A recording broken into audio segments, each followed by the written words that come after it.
तो good evening बच्चों, कैसे हैं? आज से क्लास 10 का ऑनलाइन वीडियो बनेगा, ऑनलाइन क्लास चलेगा। तो 10 के बच्चे आज से शुरू हो जाएं अपनी पढ़ाई मेरे साथ करने के। तो आज से पहला चैप्टर पढ़ेंगे। हमारा पहला चैप्टर का नाम है number system, real number system 9th में रियल नंबर है। तो पहला चैप्टर से शुरू करते हैं। तो आते कुछ बेसिक चीज़ें जान लेते हैं कि क्या पहला चैप्टर में है। तो पहले चैप्टर में HCF निकालना है, रेशनल इरेशनल। तो इरेशनल प्रूव करना है, रेशनल तो जानते हो, इरेशनल यहाँ प्रूव करना है। ठीक, तो ये आपको कुछ फर्स्ट चैप्टर से है, ज़्यादा नहीं बड़ा है चैप्टर, बहुत छोटा चैप्टर है। ठीक, तो पहले कुछ बेसिक चीज़ें जानते हैं। देखिए कुछ मैंने वर्ड लिखा है। ठीक, ये आपका वर्ड कुछ लिखा गया है, जैसे यहाँ लेम्मा यूज किया गया। लेम्मा क्या है? इक्वी डिवीजन लेम्मा लिखा गया है। एल्गोरिथम लिखा गया है, यहाँ इक्वी डिवीजन एल्गोरिथम लिखा गया है। ये 4 टॉपिक हैं जो आपको समझना है। ठीक, लेम्मा क्या होता है ये समझना है, इक्वी डिवीजन लेम्मा क्या होता है ये समझना है, एल्गोरिथम क्या होता है, फिर उसके बाद इक्वी डिवीजन एल्गोरिथम क्या होता है। तो सबसे पहले लेम्मा समझते हैं क्या होता है। तो थोड़ा सा स्टेटमेंट पढ़ते हैं, उसके बाद उसको हम अच्छे से एक्सप्लेन करेंगे, समझाएंगे। तो lemma is a proving statement use for proving another statement. यानी लेम्मा क्या होता है? तो लेम्मा एक प्रूवेन स्टेटमेंट होता है। प्रूवेन स्टेटमेंट का मतलब ये कि वो प्रूव हो चुका है। प्रूवेन स्टेटमेंट होता है जिसको हम यूज करते हैं किसी अदर स्टेटमेंट को प्रूव करने के लिए, जिसको हम उस स्टेटमेंट को हम यूज करते हैं अदर स्टेटमेंट को प्रूव करने के लिए। जैसे फॉर एग्जांपल बताते हैं कि हम जानते हैं कि 2 से जो नंबर डिविजिबल होता है उस नंबर को हम कहते हैं इवन नंबर।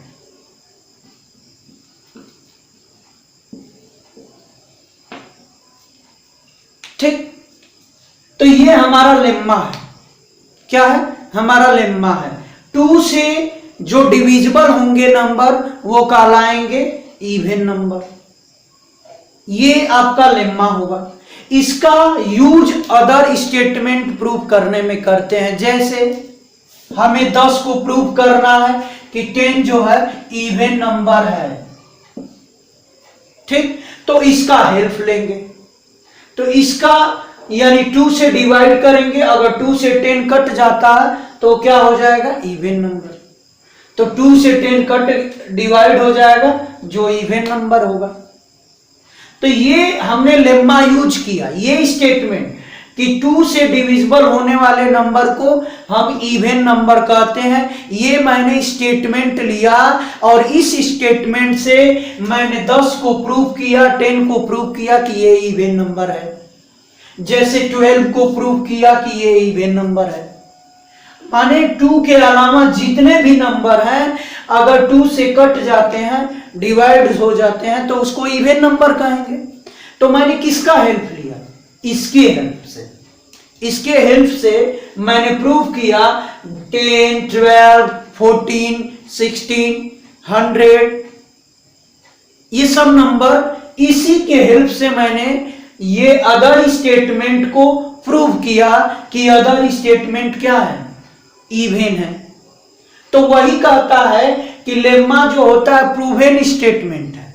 ये प्रूवेन हो चुका है, जो कि यूज करते हैं, इसको यूज किया जाता है अदर स्टेटमेंट को प्रूव करने के लिए। तो ये आपका हो जाएगा 2 से डिविजिबल।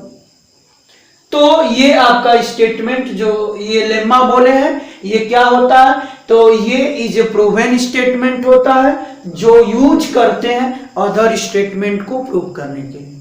जैसे एग्जांपल मैंने दिया, समझ में आ गया होगा। अब इक्विड डिवीजन लेम्मा, तो ये डिवीजन शब्द समझो। डिवीजन आप जानते ही हैं, किसी नंबर में किसी नंबर से भाग देते हैं, वो डिवीजन कहलाता है। डिवाइड कर दो।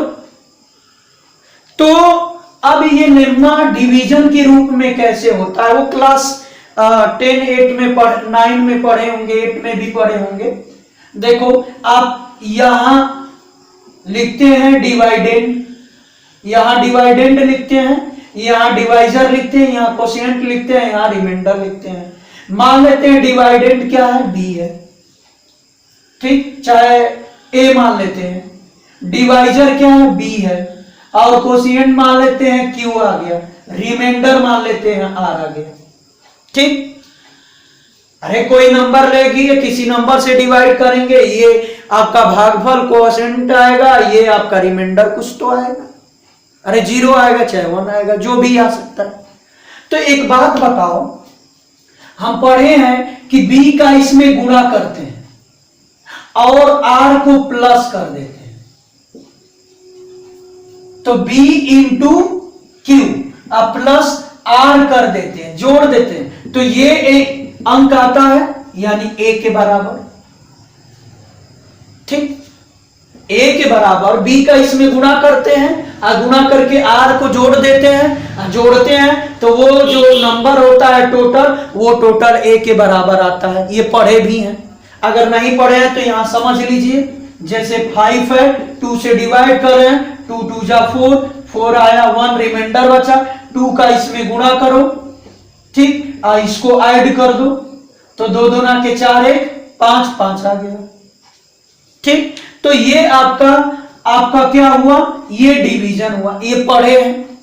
तो इसको मैंने ऐसे लिख दिया, ऐसे लिख सकते हैं ना। अब बताओ रिमाइंडर क्या हो सकता है, रिमाइंडर तो कुछ होगा।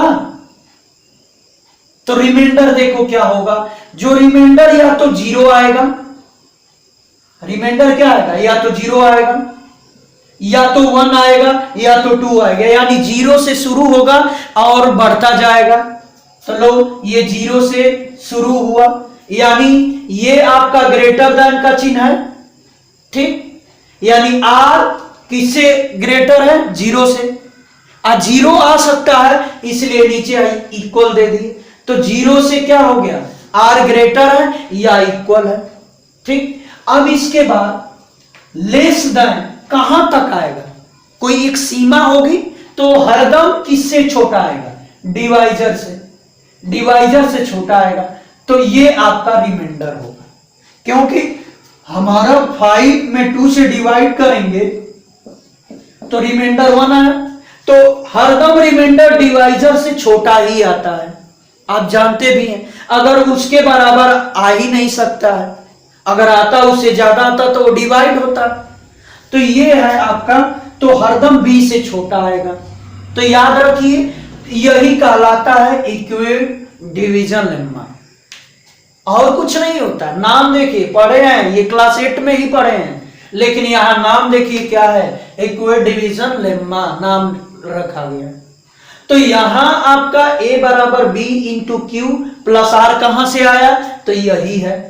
यहां डिवाइडेंड में डिवाइजर से भाग देते हैं, कोशिएंट आता है, रिमाइंडर आता है, वो डिवाइजर को कोशिएंट से गुणा करके रिमाइंडर को जोड़ते हैं, तो वो किसके बराबर आता है, a। तो a बराबर हमने लिख दिया b into q plus r, ठीक। r कहां से शुरू हो सकता है, रिमाइंडर है r, तो r क्या होगा, 0 से स्टार्ट होगा, 1 2 3 4 5 इसी तरह चलता जाएगा। तो ये हमारा इक्विड डिवीजन लेम्मा हो गया। अब आगे समझते हैं एल्गोरिथम। एल्गोरिथम क्या है, स्टेटमेंट समझो। एल्गोरिथम इज अ सीरीज, एक सीरीज होता है ऑफ वेल डिफाइंड स्टेप, वो वेल डिफाइंड स्टेप होता है विच गिव्स फॉर सॉल्विंग और टाइप ऑफ प्रॉब्लम। अब देखो इसको कैसे समझते हैं, पहले इसको समझ लेते हैं। जैसे ये वेल डिफाइंड स्टेप है, वेल डिफाइंड का मतलब ये होता है कि सुपरिभाषित, जिसको हिंदी में बोलते हैं, इसका मतलब ये समझो कि जैसे अगर वेल डिफाइंड का मतलब मैं आसान भाषा में समझाता हूं, जैसे कह दिया गया कि हमारा 12 मंथ का, उस मंथ का नाम लिखिए जो मंथ जे से शुरू होता है। किससे शुरू होता है? जे से। तो जे से कौन कौन सा मंथ होता है? जनवरी, जून और जुलाई, ये 3 होता है। तो किसी से भी पूछोगे तो यही 3 आंसर देगा। हमसे पूछो, चाहे आप अपने से पूछ लो, चाहे किसी से भी पूछो कि बताओ 12 मंथ होते हैं, 12 मंथ में उस मंथ का नाम बताओ जो जे से शुरू होता हो, तो तुम कोई भी कहेगा जनवरी, जून, जुलाई। तो ये सबका आंसर यही आएगा, यानी सबका मिलता आंसर आएगा, सेम आएगा। तो इसको वेल डिफाइंड करते हैं। बात समझ में आई? तो वेल डिफाइंड का मतलब यही हुआ। ठीक, अब स्टेप की बात हो गई, तो स्टेप में आते हैं। जैसे बहुत सारे स्टेप हैं, ठीक, तो वेल डिफाइंड स्टेप का मतलब यह हुआ कि जैसे ये एक आदमी है, यहां एक आदमी है, ठीक, ये आपके पास मोबाइल है, इसके पास मोबाइल है, ये इसके पास मोबाइल है, इसका मान लेते हैं मोबाइल का नंबर 2 3 है, इसका नंबर, मोबाइल का नंबर मान लेते हैं 4 5 है। ठीक, अब ध्यान से देखो, ये आदमी इससे बात करना चाहता है। क्या करना चाहता है? बात करना। तो ये आदमी क्या करेगा? पहला स्टेप बोलो, मोबाइल को, अगर मोबाइल बंद है तो ऑन या करेगा। मान लेते हैं ये ऑफ है मोबाइल, ठीक, बंद है, तो ये ऑफ है, तो ये मोबाइल को क्या करेगा? ऑन करेगा। दूसरा स्टेप क्या करेगा? नंबर खोजेगा इसका,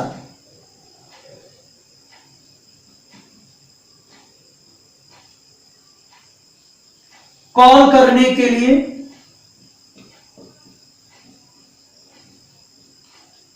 नंबर निकालेगा मोबाइल से। उसके बाद क्या करेगा? तीसरा स्टेप, डायल करेगा। तीसरा क्या करेगा? डायल करेगा। ठीक, चौथा स्टेप क्या करेगा? चलिए, दूसरा स्टेप, तीसरा स्टेप क्या करेगा? कॉल करेगा। ठीक, चौथा स्टेप तब तक कॉल करेगा जब तक वेट करेगा, वेट करेगा कि वो आदमी फोन उठाया कि नहीं। अगर वो उठा लेता है तो पांचवा स्टेप क्या होगा? उससे बात करने लगे। देखो, बात करें, यानी इस आदमी से बात कर, ये आदमी इस आदमी से बात करने के लिए कितने स्टेप से जाना पड़ा? बहुत सारे स्टेप होंगे, लेकिन मैं कॉमन सी बात कर रहे हैं। ये सब स्टेप लिया, ऑन करेगा, कॉल करेगा, कॉल करने के लिए नंबर खोजेगा, फिर कॉल करेगा, वेट करेगा, घंटी जा रही है तो वेट करेगा, तब तक वेट करेगा जब तक वो आदमी उठा ना ले, तब बात करने लगेगा। अगर इसमें से एक स्टेटमेंट मान लेते हैं, ये एक स्टेप गायब कर दें, ये दूसरा स्टेप, ठीक, तो दूसरा स्टेप अगर गायब कर दिए, यानी वो कॉल करने के लिए नंबर अगर नहीं खोजेगा तो वो पहले स्टेप पे ही रुक जाएगा। ये तीसरा स्टेप नहीं चले बढ़ पाएगा, तीसरे स्टेप पे नहीं जा पाएगा, ना चौथे स्टेप पे जा पाएगा, ना पांचवें पे जा पाएगा। तो उसके लिए दूसरा स्टेप होना चाहिए। अगर तीसरा मैं बंद कर दे रहा हूं तो पहला दूसरा पे जाके वो रुक जाएगा। तीसरे स्टेप अगर उसके पास नहीं रहता है, कॉल करेगा, यानी वो नहीं करेगा तो उससे बात नहीं हो पाएगी। अगर मान लेते हैं चौथा स्टेप है, वेट नहीं करता है, तभी भी बात नहीं हो पाएगी उससे। तो ये स्टेटमेंट वेल डिफाइंड है, इसका मतलब कि ये बिना स्टेटमेंट, इसके बिना आगे का काम नहीं हो पाएगा। यानी 3 स्टेप के बिना चौथा पांचवा स्टेप नहीं कर पाएंगे, चौथा स्टेप से बाद पांचवा स्टेप नहीं हो पाएगा। यानी हर स्टेप एक दूसरे पे डिपेंड है। देखो पहला किस पे डिपेंड है, दूसरा किस पे डिपेंड है, तीसरा किस पे डिपेंड है, चौथा किस पे डिपेंड है, पांचवा किस पे डिपेंड है। तो चौथा देखो दूसरा किस पे डिपेंड है, बताओ दूसरा डिपेंड है किस पे, पहले पे, कि पहला अगर होगा तभी दूसरा हम चॉइस कर सकते हैं। तीसरा किस पे डिपेंड है, दूसरे पे। अगर तीसरा डिपेंड है, तीसरा कब आ सकते हैं, जब दूसरा होगा। ठीक, तीसरा किस पे, चौथा किस पे डिपेंड है, तीसरे पे। ठीक, पांचवा किस पे डिपेंड है, चौथे पे। यानी एक स्टेप दूसरे स्टेप पे डिपेंड है। अगर ये नहीं रहता दूसरा स्टेप तो हम पहले पे ही रुक जाते। ठीक, तीसरा नहीं रहता तो हम चौथे पे, दूसरे पे ही रुक जाते हैं। ठीक, तो पहला होना चाहिए, ठीक, तो दूसरा तब होगा, तीसरा होगा, चौथा होगा। तो ये आपका जो है वेल डिफाइन हुआ। बात समझ में आ गई। तो ये हमें समझाना था एल्गोरिथम, ये एक सीरीज है स्टेप का जो वेल डिफाइंड है, जो कि पिछले वाले नंबर्स पे डिपेंड रहता है हर अगला वाला स्टेप। अगर पीछे वाला अगला वाला स्टेप लाना है तो पीछे वाला स्टेप आना चाहिए, आपको ज्ञात होना चाहिए। अगर उससे बात करनी है तो उसका नंबर होना चाहिए, मोबाइल में उसको कॉल करना पड़ेगा, वेट करना पड़ेगा, तब जाके बात करेंगे। दूसरा तीसरा स्टेप उस मोबाइल में नंबर, तीसरा स्टेप क्या होगा, उस नंबर होना चाहिए, कॉल करना चाहिए, तब जाके तीसरा होगा। कॉल का नंबर खोजना पड़ेगा तब जाके तीसरा स्टेप। तो ये वेल डिफाइन है एल्गोरिथम, इसी को कहते हैं। अब आते हैं इक्विड division lemma, Euclid division algorithm. तो एल्गोरिथम, अब देखो ये स्टेप होता है वेल डिफाइंड, ये क्या होता है, डिवीजन पढ़े ये। तो इसमें ध्यान से देखो, इससे इक्विड डिवीजन लेम्मा से हम फाइंड क्या करते हैं, एचसीएफ निकालते हैं। इससे क्या निकालते हैं, एचसीएफ निकालते हैं। तो एचसीएफ निकालते हैं तो देखो कैसे निकालते हैं एचसीएफ, इसको देखो ध्यान से। तो आप पढ़े हैं एचसीएफ निकालने का। जैसे हमारे पास मान लेते हैं कि कोई नंबर, इसको मिटा दे, चाहे नोट कर लीजिए, स्क्रीनशॉट कर लीजिए, उसके बाद बताते हैं।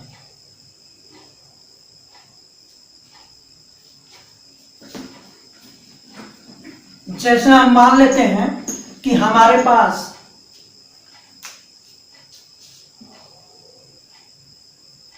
420 में डिवाइड कर दिए 130 से, यानी 420 और 130 का एचसीएफ निकालना है। क्या निकालना है, एचसीएफ।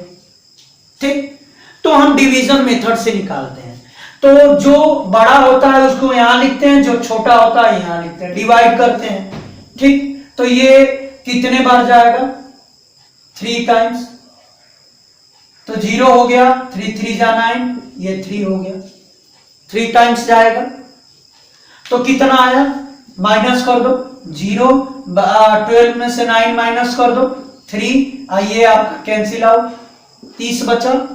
फिर 130 को उतार देते हैं, इसको यहां उतार देते हैं, इसके रिमाइंडर से इसके डिवाइजर में भाग देते हैं, तो यहां उतार दिए इसको। ठीक, अब 30 से डिवाइड करेंगे, तो 30 से डिवाइड करेंगे तो डिवाइड करो, कितना होगा, 3 चौको 12, 4 बार जाएगा 120, ये आपका बचा 10। फिर इस 30 को यहां उतार देंगे। ठीक, तो कितने बार जाएगा, 3। तब तक भाग देते हैं, तब तक ये प्रोसेस करते हैं जब तक रिमाइंडर क्या आ जाए, 0 ना आ जाए। तो ये आपका रिमाइंडर 0 आ गया। तो जब रिमाइंडर 0 आ गया तो जिस से डिवाइजर, जो डिवाइजर होगा यहां जिससे मैं डिवाइड किया और रिमाइंडर 0 आ गया, वो डिवाइड जो होगा ये डिवाइजर वो एचसीएफ होगा। क्या होगा? एचसीएफ होगा। यानी जो जिस नंबर से हम डिवाइड करते हैं और वो 0 आ गया इस स्टेप में, यानी ये तब तक डिवाइड करेंगे जब तक कि रिमाइंडर क्या आ जाए? 0 ना आ जाए।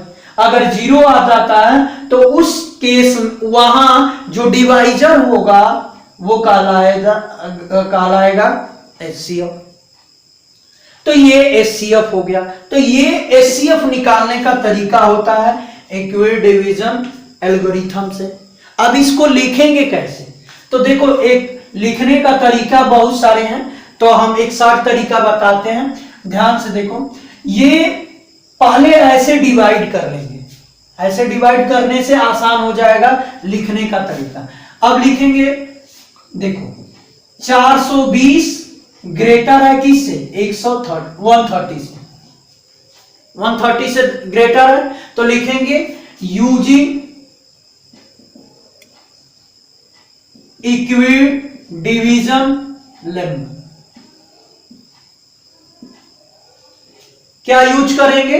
इक्विड division lemma. Euclid division lemma क्या होता है?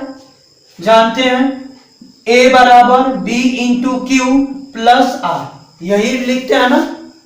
तो देखो A क्या है यहां पहले स्टेप में 420, B क्या है 130, ये Q क्या है?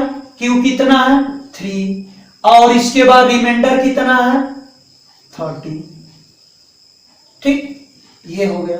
यहां R 0 आया, 30, रिमाइंडर कितना है? 30। R 0 है नहीं, तो लिखेंगे since R not equal to R30 not equal to 0, 0 के बराबर नहीं है, तो क्या करेंगे? अगेन